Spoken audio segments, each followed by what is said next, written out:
Assalamualaikum warahmatullahi wabarakatuh. 30 hari berkisah peristiwa Fatu Mekah. Fatu Mekah merupakan peristiwa besar yang terjadi di zaman Rasulullah SAW. Peristiwa ini menjadi tonggak sejarah berkembangnya Islam sampai saat ini. Melalui peristiwa Fatu Mekah, Islam menunjukkan jati dirinya sebagai agama yang cinta perdamaian. Hal ini ditunjukkan langsung oleh Rasulullah SAW sebagai pemimpin kaum muslimin pada saat itu. Peristiwa Fatu Mekah terjadi pada 17 Ramadan 8 Hijriah, dan pada saat itu kemenangan mutlak didapatkan oleh kaum muslimin dengan merebut kembali Mekah. Awal bulan Dzulqa'dah tahun 6 Hijriah, Nabi Muhammad SAW beserta kaum muslimin datang ke Mekah untuk menjalankan ibadah umroh. Pada saat itu, mereka juga membawa 10 ekor unta untuk dijadikan hewan kurban.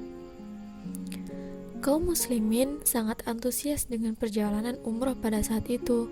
Mereka tidak sabar untuk kembali berpijak di kota kelahiran mereka, yaitu kota Mekah.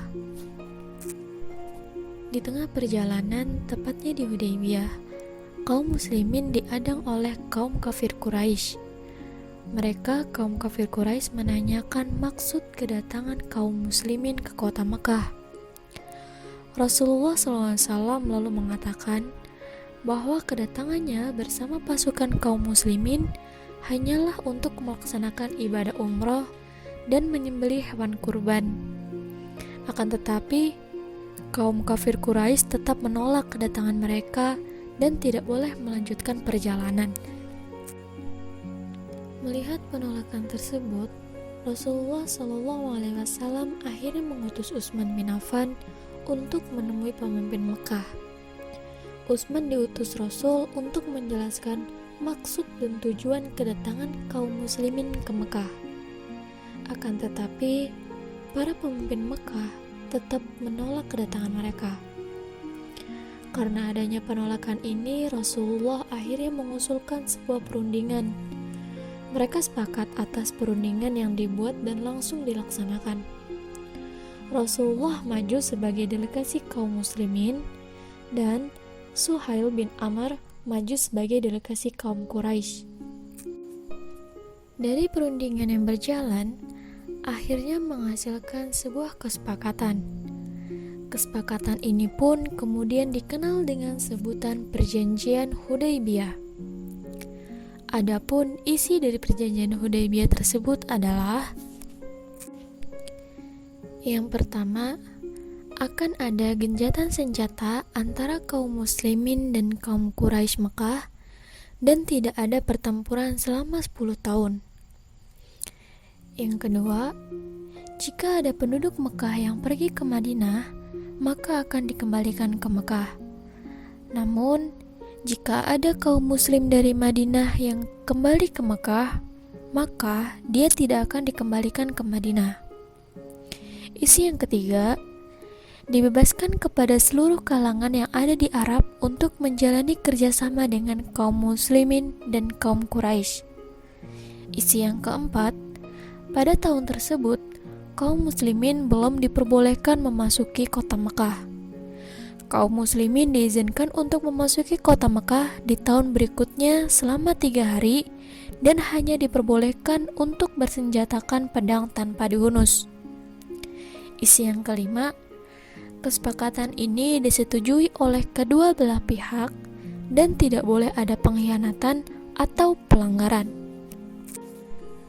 Perjanjian Hudaybiyah ini diyakini kaum muslimin sebagai langkah awal untuk menguasai kembali kota Mekah, dan harapan mereka untuk menyebarkan agama Islam di sana pun kembali tumbuh dalam diri mereka.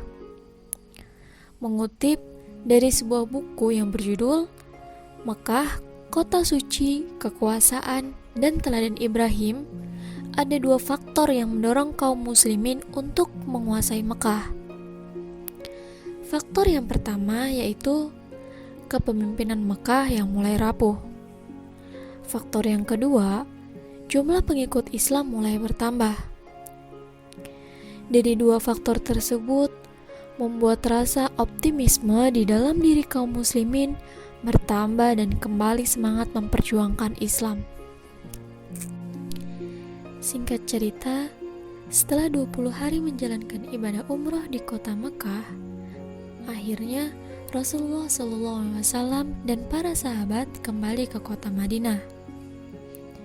Semua berjalan dengan lancar, sampai datang kabar dari Mekah bahwa kaum Quraisy melanggar perjanjian yang telah disepakati. Suku Bakar dibantu oleh kaum Quraisy Mekah melakukan penyergapan kepada suku Khuza'ah.